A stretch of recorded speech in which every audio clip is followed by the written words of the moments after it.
எல்லோர்களை நாதாக்களை அவங்க parents target போட்டு என் பையனை இப்படி வரணும்னு கரெக்டா காய் நகர்த்தி அதே மாதிரி கொண்டு வந்துட்டாங்க.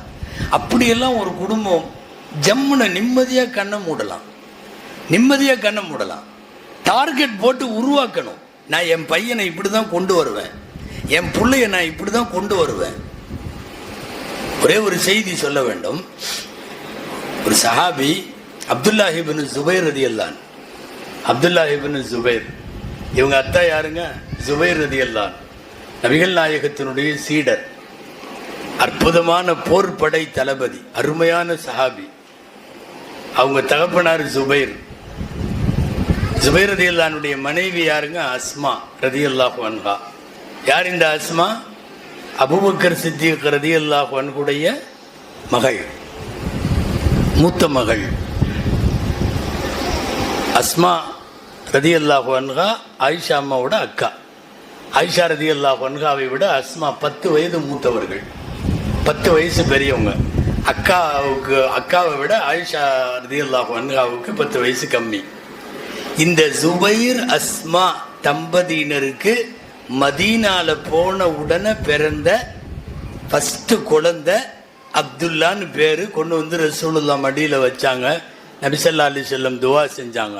இந்த குழந்தை பிறந்த உடனே அந்த 2 பேர் தாய்மார்கள் கவனிக்கணும். யாரு? ஜுபைர் ரலியல்லாஹு அன்ஹுவும் அஸ்மா ரலியல்லாஹு அன்ஹாவும். இந்த 2 பேரும் முடிவு பண்ணாங்க ஒரு டார்கெட். என்ன தெரியுமா? ஆகச்சிறந்த வீரனாய், யாருக்கும் அஞ்சா நெஞ்சனாய், கோழைத்தனமே இல்லாத வீரனாய், சூரனாய் நாம இவங்கள உருவாக்கணும்னாங்க. அதுக்கு தகுந்த மாதிரியே அம்மாவும் பண்றாங்க, அவங்க அத்தாவும் பண்றாங்க. அவங்க அம்மா காலையில 4 மணிக்கு காலை கடனை முடிக்கிறதுக்காக வேண்டி அந்த காலத்துல ஊருக்கு வெளியில பெண்கள் மறைவு பகுதிகளுக்கு போறப்போ 2 வயசு குழந்தை தூக்கிட்டு போய் கும்மிருட்டு 4 மணிக்கு ஃபஜ்ருக்கு முன்னாடி கொண்டு போய் ஒரு இடத்துல நிக்க வச்சுட்டு, அங்கிருந்து அந்த குழந்தைகிட்ட இருந்து கொஞ்சம் தூரம் நகர்ந்து போய் காலை கடன்களை முடித்து விட்டு வந்தா குழந்தை அப்படியே நிற்கும். யாரு? அந்த அப்துல்லா. நிறைய பேர் சொன்னாங்க, ஏம்மா நீ காலையில போறப்ப நீ போக வேண்டியதானே, இந்த குழந்தைய கொண்டு போய் அந்த கும் இருட்டில் 4 மணிக்கு காட்டுல பாலைவனத்துல நிக்க வச்சுட்டு நீ போறிய. என் பையன் எந்த